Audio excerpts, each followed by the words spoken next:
আটপৌরে হেসেলে সবাইকে স্বাগত। আজ আবার আপনাদের সামনে আমি এসে গেছি এক নতুন রান্না নিয়ে। আজ রান্না করে দেখাবো গুরজালি মনোহরা। তাহলে রান্নাটির কি কি উপকরণ লাগবে দেখে নিই। গুরজালি মনোহরা রান্না করার জন্য লাগবে সর্ষের তেল, নুন, হলুদ, লঙ্কা গুঁড়ো, আর আমি একটা পেস্ট করে নিয়েছি। তাতে রয়েছে পেঁয়াজ বাটা, আদা বাটা, রসুন বাটা এবং শুকনো লঙ্কা বাটা, আর নিয়েছি টক দই। ওদিকে গুরজালি মাছটা নুন হলুদ মাখিয়েই রেখেছিলাম। আর এখানে কড়াই গরম হয়ে গেছে, দিয়ে দেব সর্ষের তেল।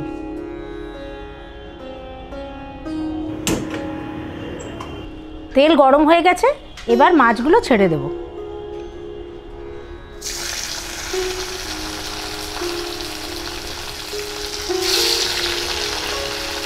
মাছটা দিয়ে দিয়েছি, নিয়ে নিয়েছি আমার ঢালটাও। নিজেকে বাঁচাতে হবে তো, বন্ধ করে দিলাম। এক পিঠ ভাজা হয়ে গেছে, এবারে মাছগুলো উল্টে দেব।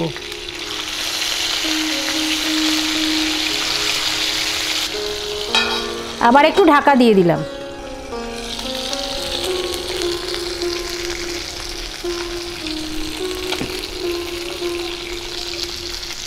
মাছগুলো ভাজা হয়ে গেছে, এবার তুলে নেব।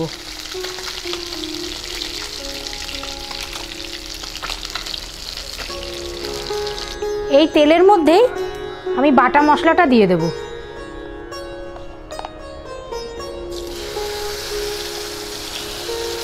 টক দইটা দিয়ে দেব। এবার দেব নুন। এবার মশলাটা ভালো করে কষিয়ে নেব।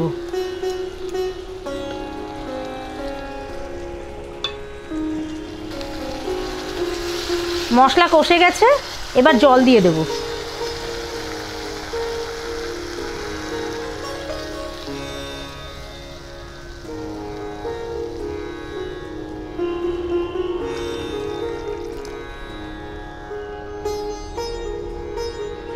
ঝোল ফুটে উঠেছে, এবার মাছগুলো দিয়ে দেব।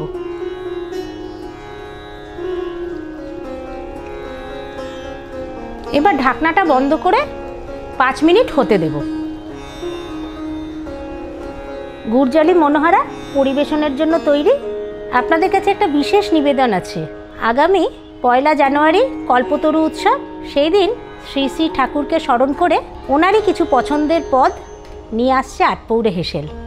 আর সঙ্গে থাকছে এক বিশেষ অতিথি দেবাশিস রায়চৌধুরী।